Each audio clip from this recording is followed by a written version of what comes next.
What's going on, everybody? It's Friday, Q&A time. But before, you know what? Let's take a second to celebrate the success of a close friend. Well, more than one close friend. I often associate Black Rifle Coffee with just Evan Hafer, but he also has a team of people that he created the organization with. And the reason I even bring them up today, other than the fact that they're the sponsor of all the episodes, is that if you're listening to this on Friday, let me pull up the calendar, Friday, February 11th, well, Black Rifle just went public yesterday, Thursday, February 10th. And I think it's a monumentous achievement, and I think it should be celebrated. And what I'll tell you is this. I love their coffee, but I actually love the people that created the brand and continue to drive it forward daily. And that's why I support them. If you would want to do the same, head out to blackriflecoffee.com and check out what they have to offer and support them or don't. Totally up to you. With that, let's get into some Q&A. Okay, got the red smoke.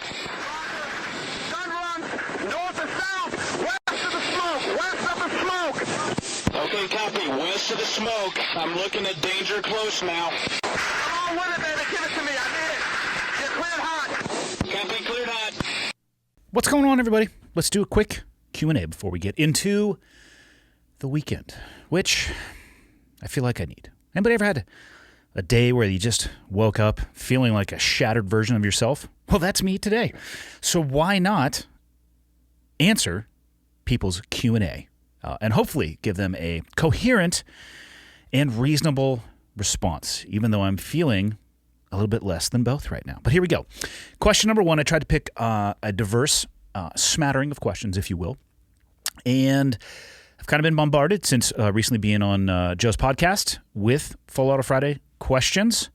And I enjoy and appreciate that, just so everybody knows. It's actually really easy to sit down and figure out which one of these I want to take the time to answer with the more that I have. It's always nice when somebody helps you point the compass in the right direction when it comes to the content that you're trying to create. So question number one comes from a statement that I made, or a series of statements that I made at the very end of the podcast with Joe. So like 3 hours deep into this, and I kind of closed talking about my thoughts on veterans and the headspace that some of them, and I'm including that in myself to some degree, at point in times in my life, that some of us, I should say, can get caught in. And I'm not going to go over the exact comments because, if I'm being totally honest, I don't remember exactly word for word what I said, but it of course exists on both a visual and audio only medium. You can go check it out if you want to. This individual, who is a veteran, chose to respond to those particular comments. Subject line, JRE. Message. I really respect you because of all your accomplishments, but on Rogan you talked about veterans. I agree with a lot of it, but most of us can't do what you have done. Please show a little compassion for the normal dumbass veterans like me. Still much respect, but we are all built different. Now, this came to me in the form of an email. And I responded to the email, and I'll read my email verbatim back. And perhaps it was a little bit short or a little bit curt, but it gets to exactly how I feel about this. My response to that email was, you will never accomplish what you are capable of when you open with statements like most of us cannot do what you have done. Stop making excuses. That was my response, and that is how I feel about this. I realize that everybody is built differently, but I hope that the person that wrote this and other people listening understand that the world that you are going to live in and the people that are going to be around you are going to put plenty of boundaries and barriers in front of you. If you choose to use them as those things and listen to what other people say or obstacles that life puts in front of you, if you choose to treat them as an obstacle and can't get past them, well, you're never going to accomplish a goddamn thing. And because of the fact that the world we live in is going to present those things to you, what you absolutely should not be doing at any time, and I am a victim of this, and I try to catch it. I'm a victim of doing this to myself from time to time, and I've talked about this pretty openly on the podcast, my ability for negative self-talk. And it's dangerous, especially if taken too far, especially if you pair it with what's already going to happen in the world around you and what other people are going to do as you become more successful. Trust me, people will get jealous of that. The world will provide obstacles. What you don't need to be doing is talking to yourself like this. First off, get rid of the normal dumbass veterans like me statement. Like you said, everybody is built differently. And there is a bell curve, right, to everybody's capability outside of the military and inside of the military. But the number one limiting factor in your life is going to be yourself. It is an excuse to say something like, most of us can't do what you have done. Let me tell you about anything that I have done in my life. It all started in every goal that I have ever had or anything that I have ever accomplished, which, and for clarity, people listening or watching, when I am successful in accomplishing maybe a personal or professional goal, I hope that people realize that on both left and right and in front of and behind that success is failure. Maybe not macro failure, like my world doesn't come apart, but micro failures are everywhere. I'm not immune to them by any stretch. I have them all the time. And I do have macro failures in my life. My previous marriage would be a great example of that. That was macro. That had an impact on me. It had an impact on my kids. It had an impact on my ex-wife. It had an impact on how I viewed myself, how I conducted myself when it came to business. It happens. But the things that I've been successful with in my life, they began with one step and then the next step and the next step. And some of them took 10 steps to accomplish, and some of them took 100 steps to accomplish, and some of them took 1,000 steps to accomplish. But there is nothing that I have done in my life that other people cannot do, unless you decide to talk to yourself or talk about yourself like this. So I'll add a little bit to the stop making excuses ending of my email and add to that, pull your head out of your ass. Your vision will immediately improve. Stop looking for ways to boundary and limit yourself. The world is going to provide and present to you all of that you could possibly need. You don't need to take the time to sit here and tell me via an email and to invest that time in reaching out to me to say, hey, not everybody can accomplish what you could accomplish. Take that time and invest it into something that you want to accomplish, all right? It's not a matter of what I've been able to do and what you can do. You need to maximize your potential and capability. None of that comes with sending emails like this. And I'll close with what I mentioned already, but what I think is the most important thing. The number one limiting factor for most people in their life is the person that they see in the mirror. But you have control over that person that you see in the mirror. Specifically, how you take action and talk to yourself. This is a difficult one. I can get caught in loops of negative self-talk. We can get caught and lost in the narratives that we tell ourselves. I'm sure we've all had that experience where maybe it's a daydream, or maybe something isn't going your way, and you start talking to yourself about how things are going to start cascading. Well, the next thing's probably going to go wrong too. And you can actually take your mentality for a day or how you are feeling for a day and drive it into the dumpster. I've done it myself, where it's just, I literally self-talk myself into having a shitty day. And I can view the world through that lens of expecting shittiness, and everything that I'm looking for is falling into the negative category, and I am ignoring everything that might be positive because it doesn't fit the narrative that I have handcuffed myself to, and that I have also told myself.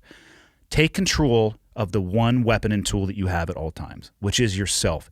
And don't waste your time sending shit emails like this, trying to justify where you are in life in comparison to other people. Invest in yourself and do not talk to yourself this way.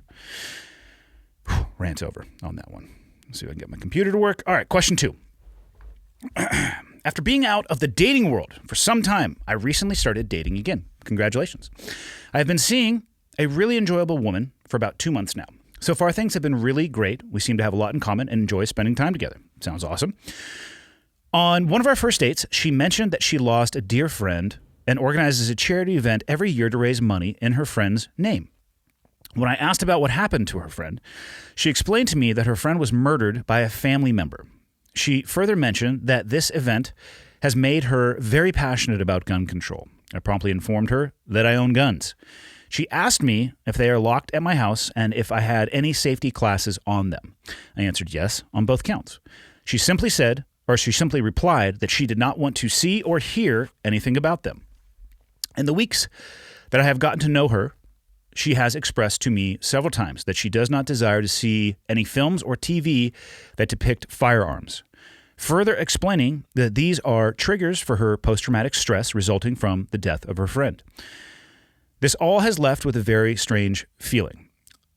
I own several firearms that I shoot fairly regularly. I also attend classes to further my skills.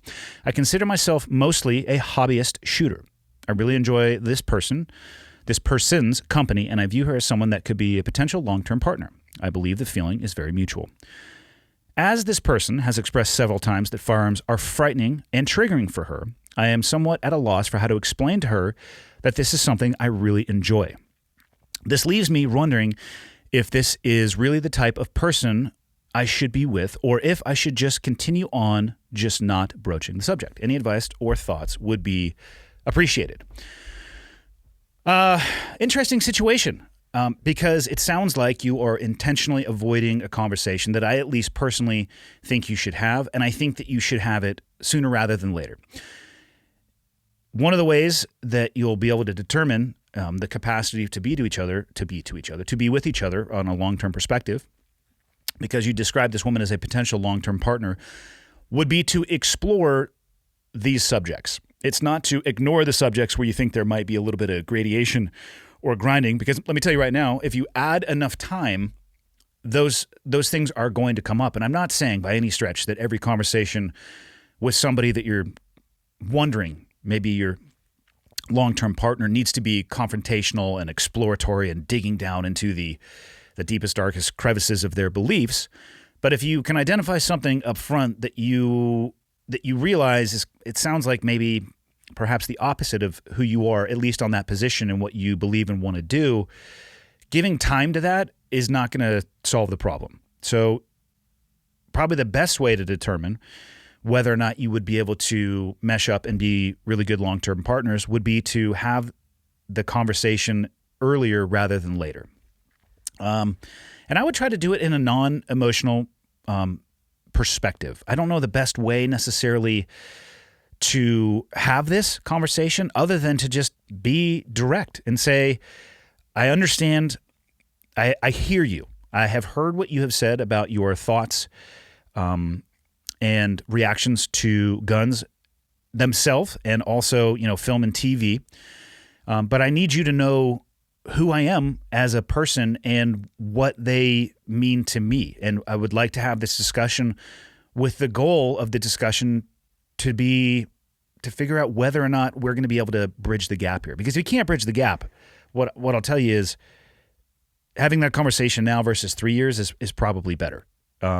Just don't put it off. Avoid putting off these difficult conversations. And of course, it doesn't have to be necessarily about firearms. It could be anything. So this particular email could be a metaphor for any issue. Maybe it's religion, maybe it's politics, whatever it may be that could come between two people that might want to become long-term partners. So I would do it directly. I would not do it emotionally. I would try to have as an objective conversation as possible. And I think the best that you can do is explain how you feel, the enjoyment that you get, and I'm speaking for you a little bit there, but it sounds like you enjoy being a gun owner and using these guns for both training and preparation. And then let her make a decision. You're providing her a look through a glass window that doesn't have any tinting over the top of it, so she can see and then make an educated decision as to what she potentially would want to do. When it comes to this woman, the first thing I would say is it sounds horrendous what happened to her friend. And I think it's really a beautiful and empathetic thing that she has a charity event every year to raise money in her friend's name. So obviously it was a dear friend, and obviously it's still having an impact. What I would say is there's likely, I don't want to say disconnect. I don't know if that's the right word. And for everybody listening, everybody should immediately realize I am not a psychiatrist or a psychologist. So when it comes to how the brain works, I have no actual idea. So I'm making a hypothesis here. Obviously the friend was, well, not obviously. I'm assuming the friend was murdered with a gun, and that sucks. And that's also what guns are designed to do, right? They're designed to take life, but they could also be designed to preserve and protect life. It really depends on whose hand the weapon happens to be in. And in this case, that family member did something utterly and completely horrendous. Now, is that the gun's fault? No. My personal opinion on that is it's not the gun's fault, because in my own experience, what I have seen, if somebody is intent upon taking their life or the life of somebody else, they will oftentimes go for the most efficient and expedient tool to do so, which would be a gun. But if they don't have access to that, it doesn't stop the behavior of the individual. They might get a little bit more creative on how they get to the end state, but the desire to get there is still the same. So I can understand the reaction to firearms because they were used in this particular situation, but the root cause of this situation is not the firearm itself. It's the family member and their particular motivations, whatever it may have been, to take that act against her friend. I would hope that this woman is actually sitting down and talking with a professional about this, because I think that there's a way that you could bridge this gap. Again, from an outside, non-educated, non-professional perspective, I think that there's a way that you could bridge this gap if this particular individual wanted to, had any desire whatsoever to explore that situation and be able to detach the actions of the individual with the particular device that they ended up using. That might be a road too far, and I wouldn't blame the woman for not wanting to explore that. But if she did explore it, I think that there would be an ability to detach those two things, the person and the tool. I get asked a lot about the most efficient way that you could take a woman, and I hate to use the term defenseless because I don't think anybody is defenseless, but to take a woman, if I had a limited amount of time, if I had 1 hour, what would I teach specifically a woman? What path would I go to improve their preparation and extend their life expectancy in a violent confrontation, a situation involving a violent confrontation, specifically with a member of the opposite sex, where there is a complete difference between weight and strength? And my answer to that question when asked it is, if I only had an hour, if I only had a day, or I had a very limited amount of time, I would teach women how to use tools. Guns, to me, are exactly that. And obviously, when I speak about guns through the lens of my own personal experience. Yes, the military invested millions of dollars in me and hundreds of thousands, if not millions of rounds across a variety of platforms. So to me, a gun is nothing more than a tool that goes onto a tool belt. And it can be used, like I said, for great things and for horrendous things. But it can also level the playing field. I would imagine that this woman would never want to have something happen to her or to anybody else that happened to her friend. And if you go to that situation where the woman is outmatched by the man, size, strength, and just ferocity, there are very few things that can level that playing field and allow somebody to survive a situation like that. There are very few things, except for a gun, that can level it that quickly. So I get the emotional reaction, and I understand the long-term trauma that can come from that. I think, like I said, there's a gap that could be bridged, maybe, and a lot of that is going to be based on her willingness, I think, to explore the issue and where the emotions come from that issue. But you're never going to know unless you sit down and you have that conversation. And please do it now. Time does not heal all things, and especially when there is potential viewpoints that could be very explosive when they confront each other. It may, being 3 years down the road and having this conversation, I think would be much, much harder than being 2 months down the road. And that's the advice that I would give. And I wish you the best of luck. And the last thing I'll say is don't push anything. The best you can do is voice who you are and what you believe. Don't try to change her mind in that conversation. If she's open to further conversations, that's where you could potentially talk about other things. But I would suggest explaining who you are and what you believe, and then doing the best you can to listen. Question 3. Obvious Full Auto Friday topic. Given the situation, thoughts on the death of Kyle Mullen post Hell Week secure. So I know very little about this. I do not know Kyle Mullen. I've never met Kyle Mullen. And for those of you who don't have a clue what the fuck I'm talking about, Hell Week just secured. Now, I'll break that down a little bit for you. BUDS, the pipeline, the initial pipeline to become a SEAL is called Basic Underwater Demolition / SEAL Training. It is 6 months long. You are not a SEAL at the end of 6 months. This is the crucible and pipeline at the very beginning of the process. It has a very high attrition rate, floats between 75 to 90%, depending on the time of year largely. And in the 5th week of training, or at least when I went through, the 5th week of training is an evolution called Hell Week. Hell Week starts on a Sunday in the afternoon or early evening, and it goes continuously to Friday in the afternoon. I'd say somewhere between the 12 to 6 p.m. time frame. You get a few hours of sleep on Wednesday, somewhere between 1 to 2 hours of sleep, and you actually get a little bit more than that. That's because you're sleeping standing up, or it's interesting going back as an instructor. There's actually some exercises where you leave the students alone a little bit, and you know the second that they stop moving, they're going to fall asleep, and that's kind of what it is that you're doing. You're at a certain point in the week as an instructor, you're literally just trying to, with very kid gloves, make sure that they safely and successfully complete the evolution, because you're a walking zombie by about Wednesday. From my understanding of this situation, Kyle Mullen was a student that was going through BUDS. He had completed Hell Week, meaning that he had made it to the graduation of that evolution. And for reasons that I know nothing about, he was either pronounced dead, I believe, at the BUDS compound, or taken to the hospital and pronounced dead there. So obviously information will come in the future as the military, they already have announced that they're doing an investigation, as they should, and they always do when there's a training accident like this. Regardless of the actual cause of death, I have no doubt from a non-professional medical perspective that the physical issues that caused his death were in fact tied to that evolution of Hell Week. It's extremely difficult. It's extremely taxing on the body. The most apt description of how you are doing physically after that is completely and utterly fucked up. You can't walk. You're waddling. You're chafed in places that you never thought that sand could get. There were people that I know who had permanent bald spots on the top of their head because of the rubbing of the boat. It's gnarly.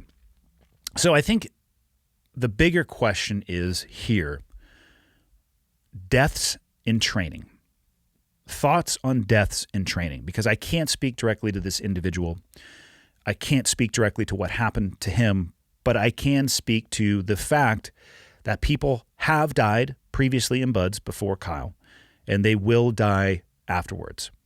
The loss of life is catastrophic. I have no doubt that this was an amazing young man at the beginning of a very beautiful life, and I would give him the grace and benefit that he would have accomplished amazing things in his life. And the fact that he volunteered multiple times to even get to that place to attempt Hell Week, I think it says a lot about him. So his loss of life is absolutely catastrophic. I would do everything possible to make sure that that never happened to anybody, and then I will follow that statement with saying, I think that if people never died in SEAL training, that the training would not actually be challenging or difficult enough, and it wouldn't be tied to the risks that the battlefield demands the training be elevated to. The training that is done in BUDS and in the SEAL pipeline is directly applicable to the challenges that you are going to face as an active duty SEAL, specifically on the battlefield. It's a dynamic, extremely high-risk environment that can have lethal consequences in the blink of an eye. Training to prepare for that needs to rise to that challenge. People get hurt in BUDS all the time too, and I can't even begin to explain the safety net that exists from a risk assessment and mitigation perspective from the instructor staff, the medical staff that is there. Nobody wants anybody to get hurt, but it's essential that evolutions in BUDS have the capacity to hurt and kill people, because that is the world that they are training for. Every single metric of safety and avoiding that, mitigating that risk has to absolutely be put in place. But you can't ever reduce it to zero, because if you reduce the risk to zero, whatever it is that you are doing in whatever genre of the world that you are in is meaningless. If the risk is zero, the reward, I'm going to say, is zero as well. So although that this is extremely sad, I do not think that they should modify the training in any way, unless there was an obvious deviation from the published curriculum, or that there is something that they could change. Because again, I don't know the exact mechanism. It could have been a virus. You're exposed to extremely dirty conditions while you're in this very suppressed state as a human being. So in my head, having been there and spent some time around it for a couple of years, there's a couple of things that I suspect may have caused this, but I'm not going to talk about because there is an investigation. If there is something that they could change that would have no impact on the realism of the training and the difficulty of the training, and it would have stopped this, then yes, of course. But even though this death is catastrophic, you cannot lose sight of the bigger picture and what that crucible and pipeline is designed for. When the demands of the battlefield change, if they ever do, which I suspect they will not, I suspect they will continue to become more diverse and difficult, then you could talk about changing the difficulty and the risk associated with the training process. So, although it's horrendous, I think the fact that it happens is essential. Because if you remove that, what you're trying to do is remove risk up front, but you're not erasing it. You're just changing where it is in the equation. It will come later on. And that's my thoughts on that. Last question. Hey, Andy, been listening from the very beginning, but this is my first time reaching out. I just had a tense situation develop in front of me that I've been replaying in my head, wondering how I could have reacted better. In the end, I can't help but feel like a little bitch. And of course, people listening to this know exactly why I picked this question, because it's fascinating to me when people describe themselves like that. For the record, I am 6'1", 180 pounds, and haven't been in a fight or a physical altercation in 18 years, which, I will deviate from the email here, I think is a great thing. You should avoid physical altercation at all costs, unless you are presented with a situation where it cannot be avoided. I was parked at a gas station on the phone when a vehicle pulled up next to me and basically dumped out a pretty beat-up looking woman. She was clearly terrified, worried, distraught, etc. I ended the call and got out to ask if she needed help. Her boyfriend had beaten the shit out of her, and it was a friend, in quotes, that helped her escape and dropped her off at the gas station. She was terrified he was going to find her. I tried to calm her down by saying, "You're safe right now, and he won't do anything in a public area." I was wrong. She saw his truck pulling in and immediately started screaming and crying bloody murder to help her. She was wanting to get in my pickup, but I decided instead to use me as a barrier between them. I shuffled her into the store thinking it would be safer, but in barges a massive dude, like a bull in a china cabinet with rage in his eyes. Very escalated, very quickly. She's directly behind me, holding my shirt, and he's charging at us, yelling, "You stupid fucking bitch." Being the tough man that I am, I quickly stepped aside, leaving her exposed, and she ran. He chased her around the inside of the store. I immediately exited the store to call the police. Long story short, police arrived and arrested him. But I feel like I could have and should have been able to help her. I feel like I saved myself and threw her to the wolves. I ran off like a pussy and deserted her to fend for herself. To the point of this message, I keep asking myself how someone trained, someone experienced, and someone capable of self-defense and returning violence would have handled that situation. So I ask myself, what would Andy have done?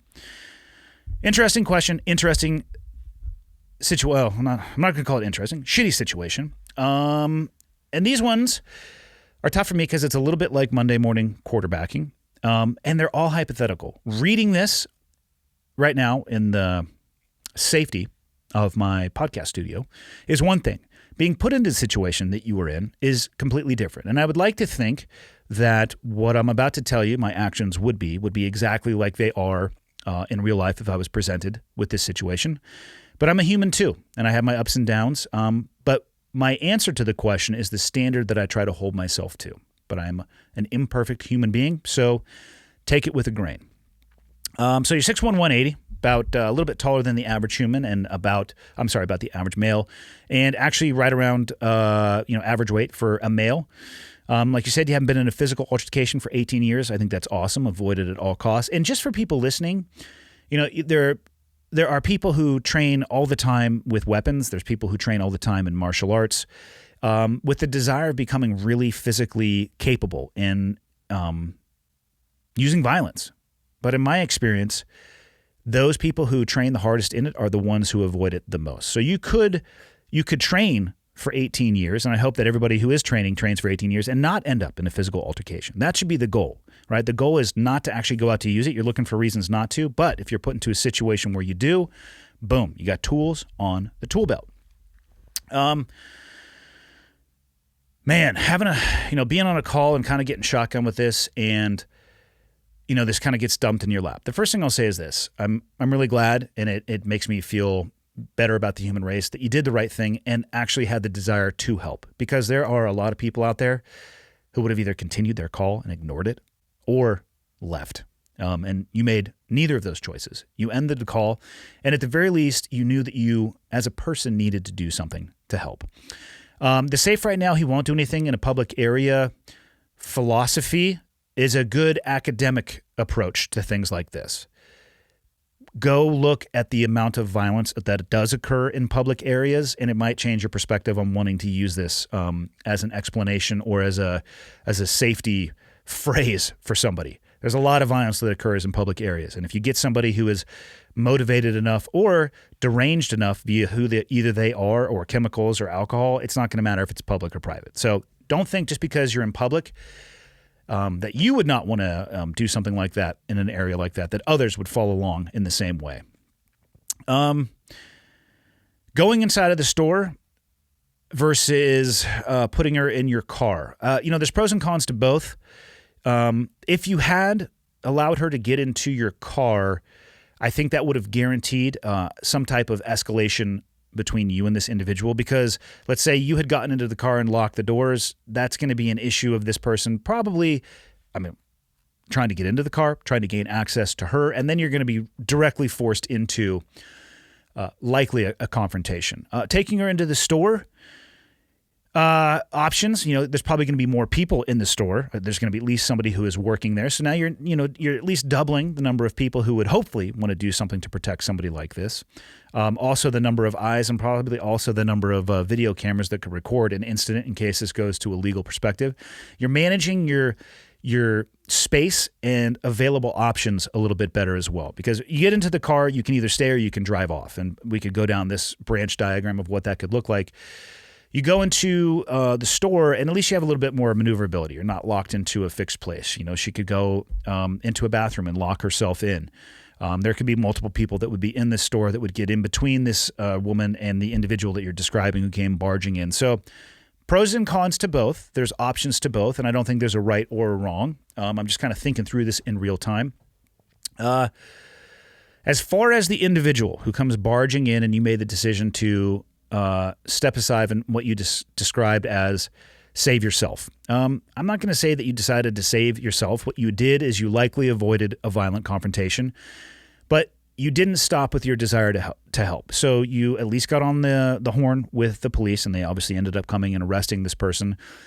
What I would say is just realize how much could have happened in between the telephone call and the response time.